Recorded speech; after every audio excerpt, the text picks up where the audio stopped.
A Companhia de Jesus existe desde meados do século XVI e hoje está espraiada pelo mundo todo, presenças muito fortes em todos os continentes. Ao longo da história, ela foi tendo momentos, eu diria assim, ela esteve marcada desde o início por duas perspectivas de trabalho muito claras.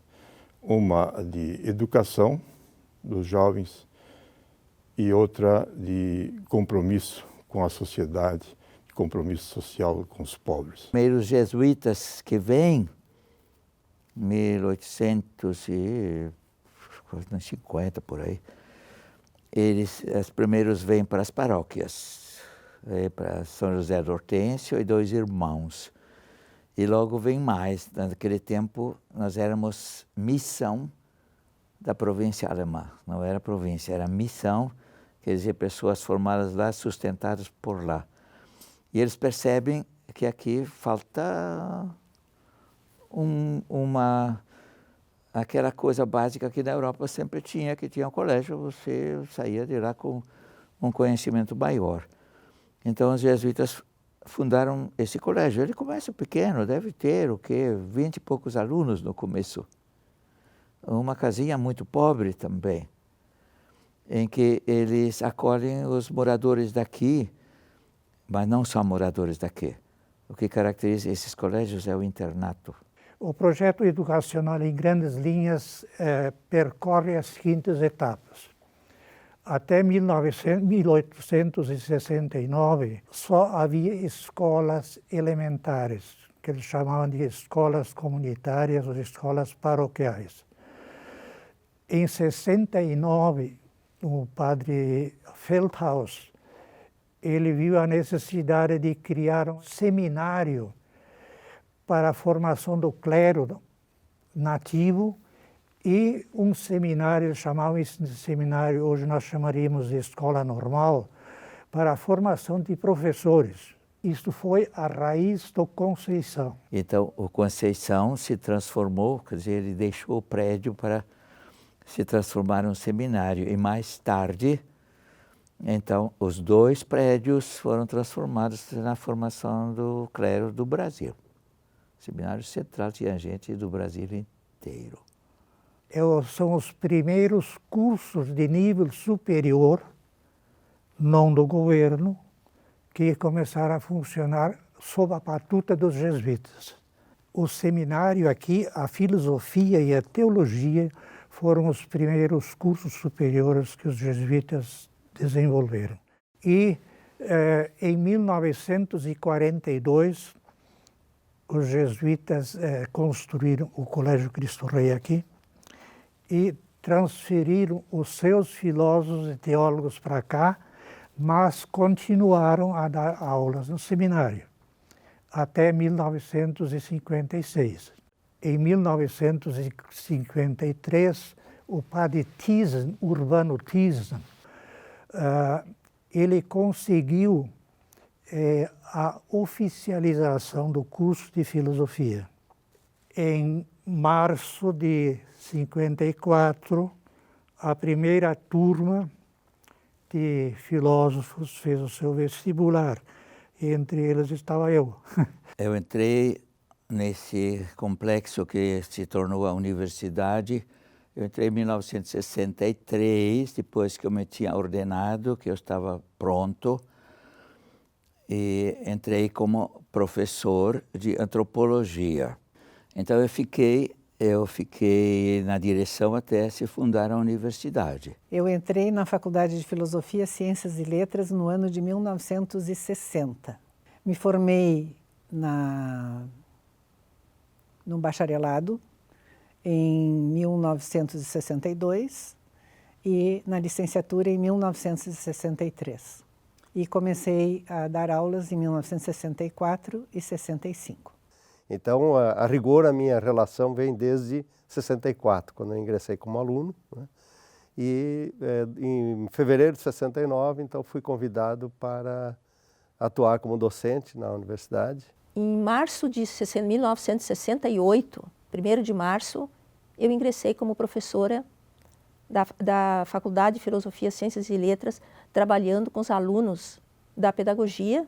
Eu me formei na Faculdade de Filosofia, que o diretor era o padre Nédel, o antigo diretor, o primeiro reitor. Então, ele veio e me disse, o que tu vais fazer no ano que vem? Eu disse, eu consegui um contrato de trabalho no Colégio São José para dar filosofia, né? E o que tu dirias se eu te chamasse para ensinar aqui na faculdade? Eu digo, olha, eu nem sei o que eu diria, né? Mas com toda certeza eu diria sim. Quando nós ingressamos na Faculdade de Filosofia, os padres jesuítas, nossos professores, diretores, eles ainda usavam o hábito, usavam a batina. A batina preta, não só no sentido da deslocamento nos corredores e tal, mas na sala de aula. Eles usavam a batina preta. O que eu me lembro com muita saudade é da biblioteca, que era muito acolhedora. E era um lugar onde a gente passava muitas horas em tranquilidade, aproveitando os incentivos que os professores nos tinham dado. E um outro local lá da antiga sede que era muito importante era o salão de atos, porque ali é que tínhamos o coral, ensaiávamos as peças de teatro, tínhamos as conferências. Era um espaço muito, muito bonito. E as salas, né, a gente tinha uma escadaria de madeira, era bem interessante, né? A gente, hoje, às vezes é difícil de imaginar, né?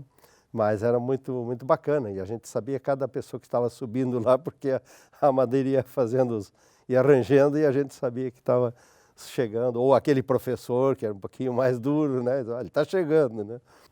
E havia também o carramanchão, do lado de fora, onde a gente ia discutir política, onde a gente ia namorar. Tinha na época o irmão Carlos, era o jardineiro, considerado, chamado jardineiro da época. E ele tinha um carinho, um cuidado muito especial com as plantas, com as flores.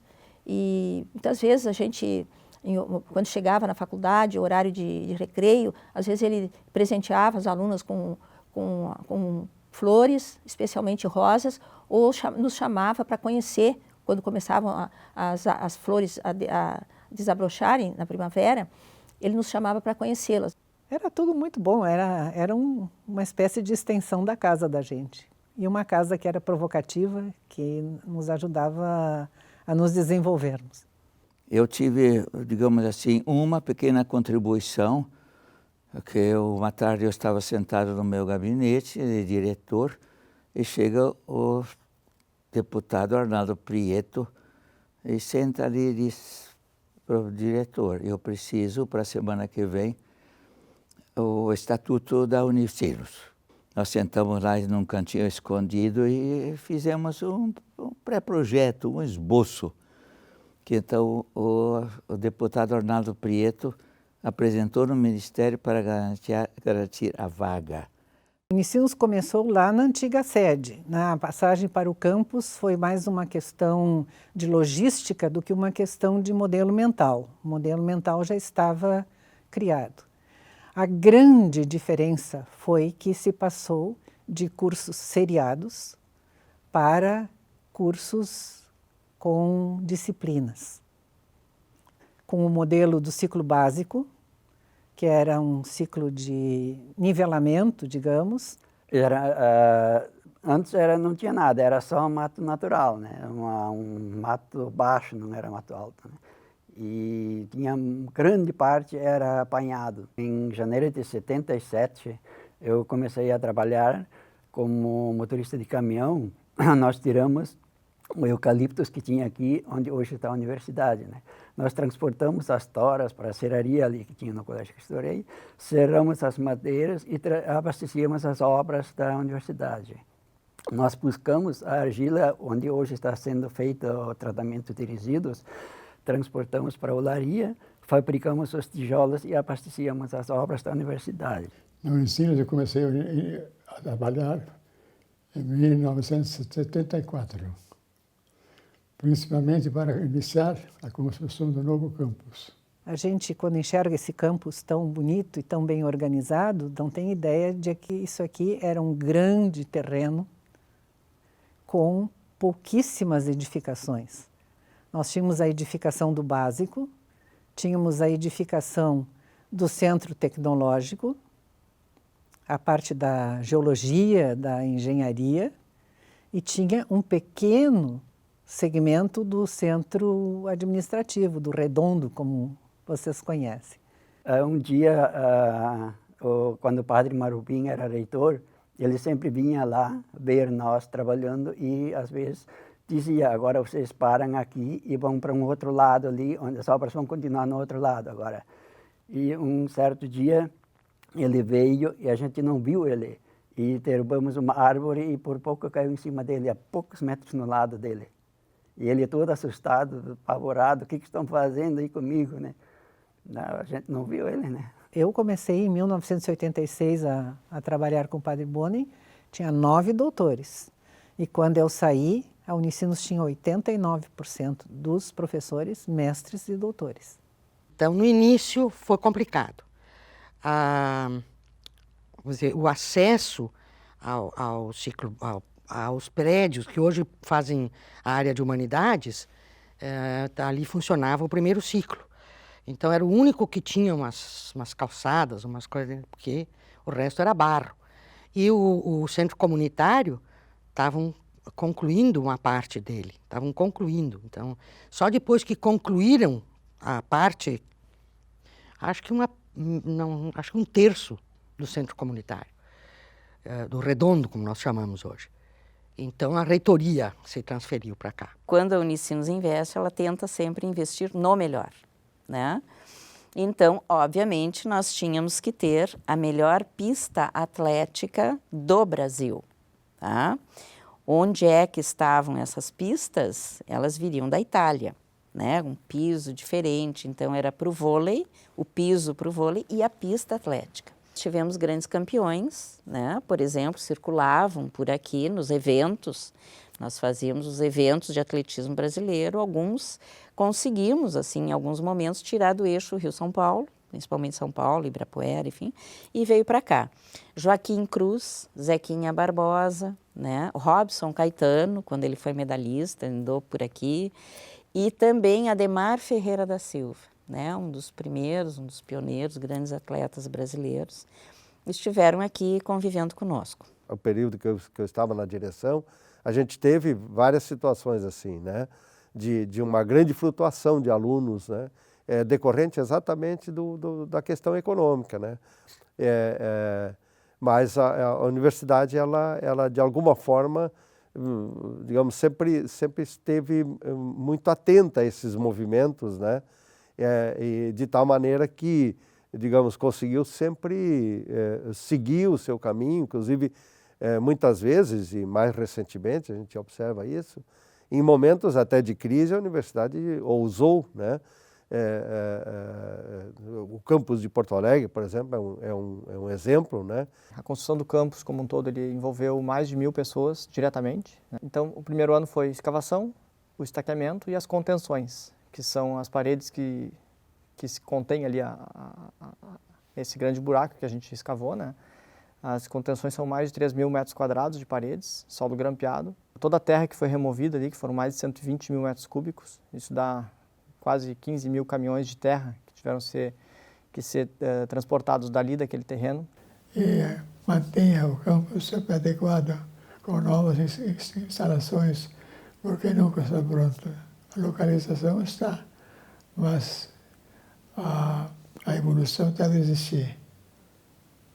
A pedagogia inaciana, ela é algo muito simples, que é ajudar o formando, o educando, a se contextualizar, né? Em primeiro lugar, a experimentar profundamente esse contexto, se envolver nesse contexto, a refletir sobre esse contexto, refletir criativamente, a agir em cima desse contexto e avaliar permanentemente essa sua ação. Quer dizer, a pedagogia inaciana é isso.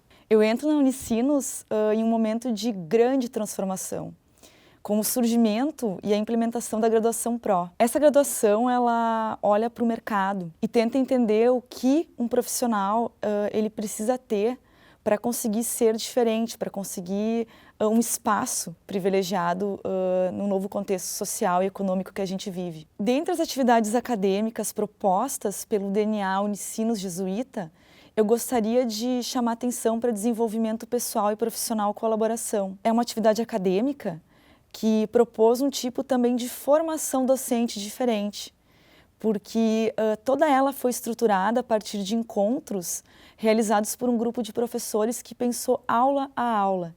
Então, toda a aula foi planejada de forma colaborativa, o que nos dá muito mais propriedade para chegar na sala de aula e falar para o aluno sobre colaboração. No final da década de 90, a Unicinos começou a pensar a educação à distância, com vários professores. Então a gente teve exercícios de formação, a gente foi construindo um ambiente, tentando sempre pensar com qualificação interativa, com uma proposta muito qualificada, usando vários tipos de estéticas de recurso, né? E no final da década de 2000, né, 2009, 2010, a gente entra nessa questão da proposta da educação à distância. E é muito interessante, e eu venho trabalhando nisso há bastante tempo, o quanto a gente consegue perceber que a gente tem avançado na qualificação dos processos, de um ensino à distância muito pensado a partir da interatividade, de uma certa força interativa entre o que é proposto, entre o tutor, entre os alunos, e construindo conteúdos muito, digamos assim, dinâmicos, que não sejam conteúdos muito encaixados, muito prontos, muito abotoados, que possam, dentro do seu processo, possibilitar outras formas de construção de conhecimento. Um dos papéis principais do tutor aqui no Unicinos é a gente conseguir fazer esse acompanhamento dos alunos. A gente, aqui no Unicinos, a gente investe nessa parte mais interacional, em que toda semana tu vai ter uma série de atividades de acompanhamento que são realizadas ao longo da semana e ao longo do bimestre. E esse é um diferencial que a gente tem para oferecer, justamente por ter uma certa qualidade com os tutores todos sendo mestres ou doutores. Como o curso de comércio exterior está dentro da área de administração na Unicinos, eu tive a possibilidade de aprender sobre várias áreas no escopo desse curso, o que me possibilitou também trabalhar em outras empresas além da área do comércio exterior. Foi quando eu, em 2012, entrei na SAP, que é uma empresa de tecnologia, reconhecida por isso globalmente, mas que o fato de eu ter feito esse curso fez com que eu conseguisse estar nessa empresa e trabalhar na área de suporte, que é o que eu faço até hoje. Eu entendo que o fato da universidade oferecer um espaço para o diálogo e se propor a isso faz com que eu entre na SAP com essa consciência e encontrando esse espaço para desenvolver a diversidade em si, desenvolver esse espaço inclusivo e seguro, eu começo a me envolver com esse grupo de diversidade e inclusão LGBT, que é o Pride da SAP. Sou uma das pessoas que acaba fundando esse grupo em 2012 e em 2014 viro líder desse grupo no Brasil. A partir desse trabalho que eu tive dentro da SAP, eu fui reconhecido pela revista Financial Times como um dos 50 futuros líderes LGBTs globais em 2017 e 2018.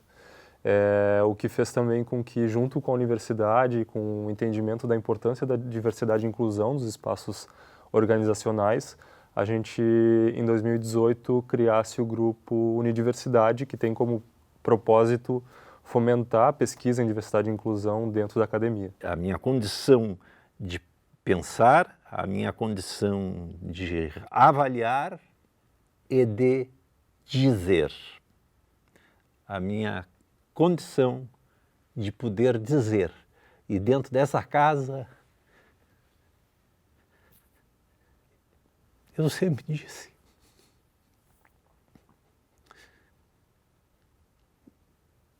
eu sempre tive condições de dizer com civilidade tudo aquilo que pensei. Eu sempre tive essa liberdade, mas não fui eu que tive essa liberdade. Eu encontrei aqui essa liberdade de dizer. Hoje em dia, ser pesquisador não é mais estar na biblioteca, lendo livros, lendo revistas científicas ou nem no computador. A gente tem que trabalhar muito em parceria. Então, a computação, por exemplo, a minha área é uma área que se presta muito para esse trabalho em várias mãos, em parceria com a indústria, em parceria com a empresa. Então, os skills não são mais só acadêmicos, científicos. É importante que o pesquisador saiba fazer negócios, saiba conversar a linguagem da empresa, entenda um pouco de produto, tenha noções de empreendedorismo, porque isso é importante. A pesquisa básica, ela é interessante, mas ela gera um paper. A pesquisa aplicada pode gerar um produto, e aí vai estar inovação no mercado, novos serviços, mais empregos, mais contribuição para a sociedade como um todo. Yeah, the partnership between SAP and Unicinos is fundamentally very important for SAP. Why? Because we had been in this campus for the last 13 years. So we started our journey with Unicinos in 2006, and since then Unicinos had been great in terms of supporting our needs from a IT campus perspective, and we have a very good partnership in terms of human resources, sharing best practices with the university, and Unicinos had been instrumental in providing talent support. So, for example, your students make great SAP employees. They start as interns, sometimes they start as full-time employees, and they had been contributing to SAP's success in a big way. Sou fundador da Silo Verde. Hoje a Silo Verde está incubada no Tecnocinos, que é um ambiente que nos permite ter todo um desenvolvimento tanto estrutural, em tecnologia, em mão de obra, para poder desenvolver todo o projeto que nós temos. A Silo Verde, quanto empresa, ela é focada no desenvolvimento de sistemas de armazenagem sustentáveis, que são silos, que nós reciclamos garrafas PET e usamos como matéria-prima para a construção do silo modular.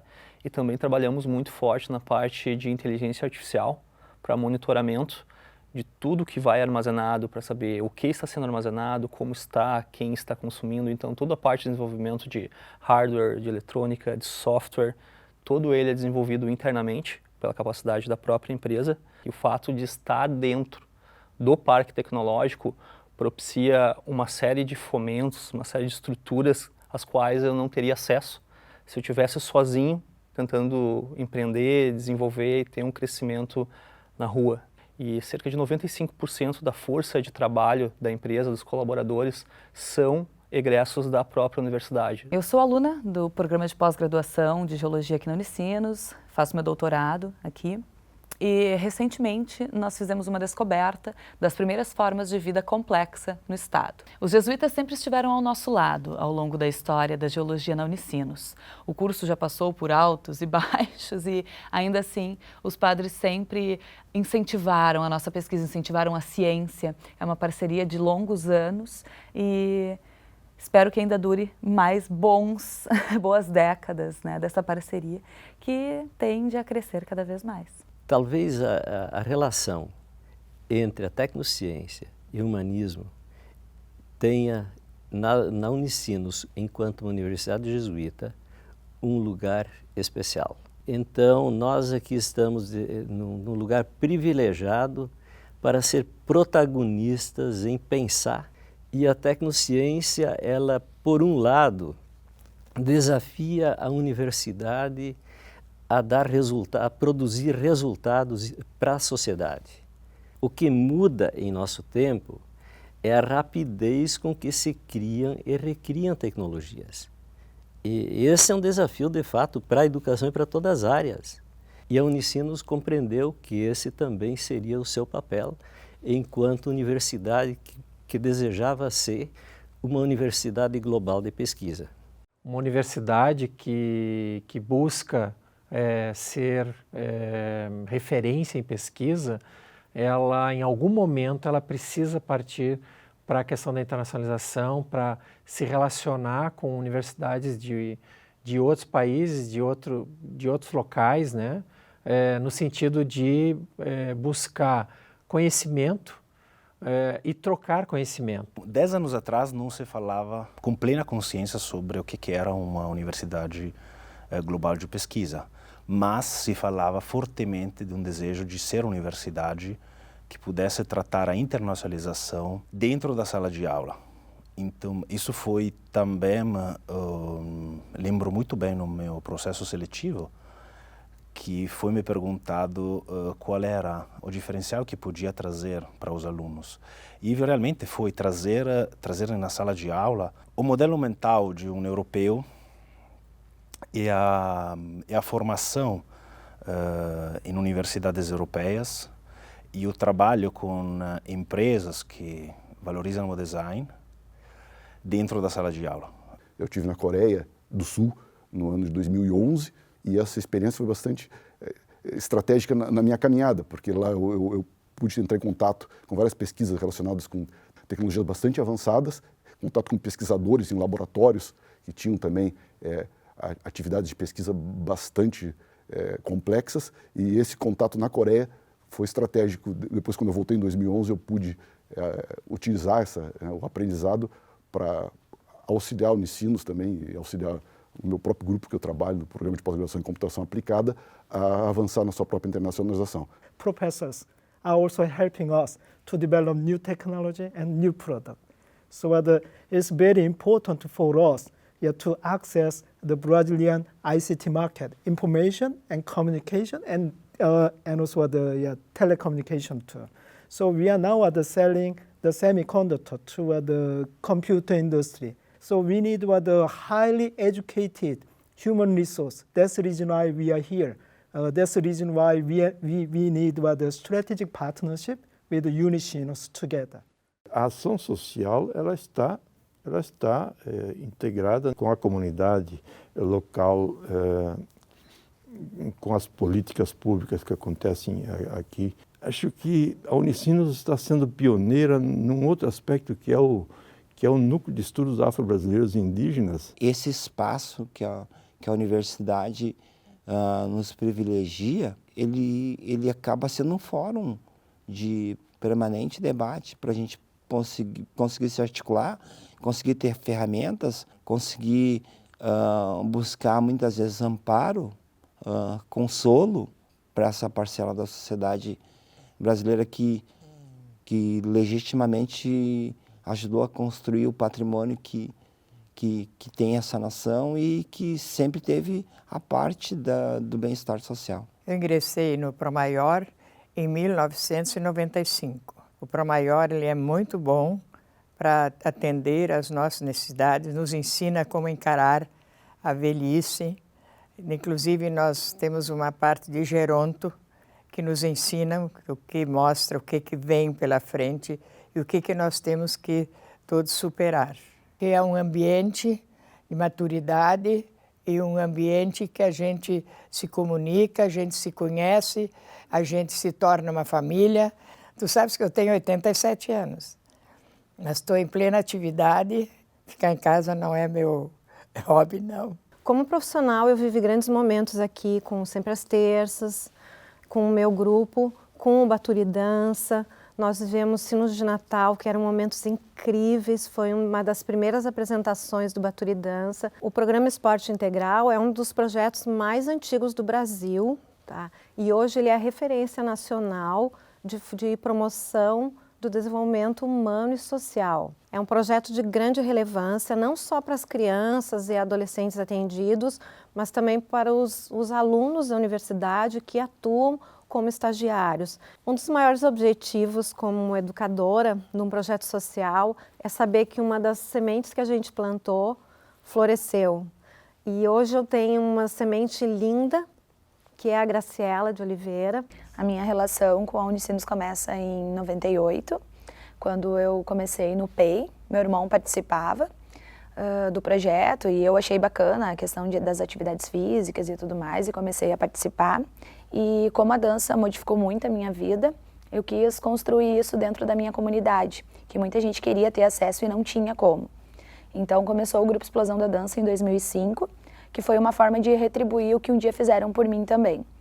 E em 2006, né, motivada por esse projeto, por esse amor e tudo mais, eu entrei no curso de Educação Física, me formei em 2012, me graduei e hoje eu continuo, né, atuando na área, sigo com o meu trabalho com a dança, com o Grupo Explosão da Dança, são 14 anos já, com 218 alunos, e a gente sempre fala que o Explosão tem uma energia especial, algo que contagia quando eles estão no palco, as pessoas sentem toda a realidade, toda a vibração e todo o amor que eles têm por esse grupo.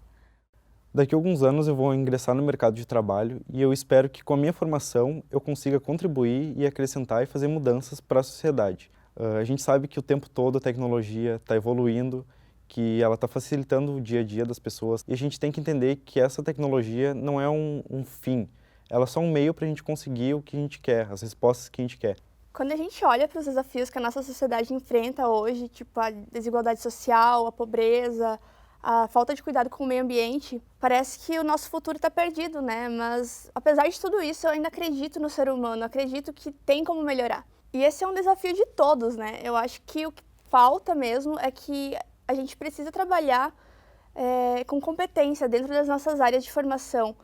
E para isso, o que a gente precisa fazer mesmo é se colocar no lugar do outro para trabalhar com mais empatia e colaboração entre cada um de nós. Quando tu leva isso de que tu tem um compromisso consigo mesmo na faculdade, tu começa a, quando se formar, ter um compromisso com a sociedade. Eu acredito que a Unicinos vai mudar muito nos próximos 50 anos, que vão surgir muitas profissões, que o mercado de trabalho vai se alterar bastante. Eu espero que também a busca pelo conhecimento se amplie, que as pessoas procurem por isso. A Unicinos, acredito que ela deve manter exatamente a mesma linha que ela tem. Hoje eu vejo, através do novo currículo, que ela tem uma preocupação não só com o profissional do aluno, mas também com o pessoal.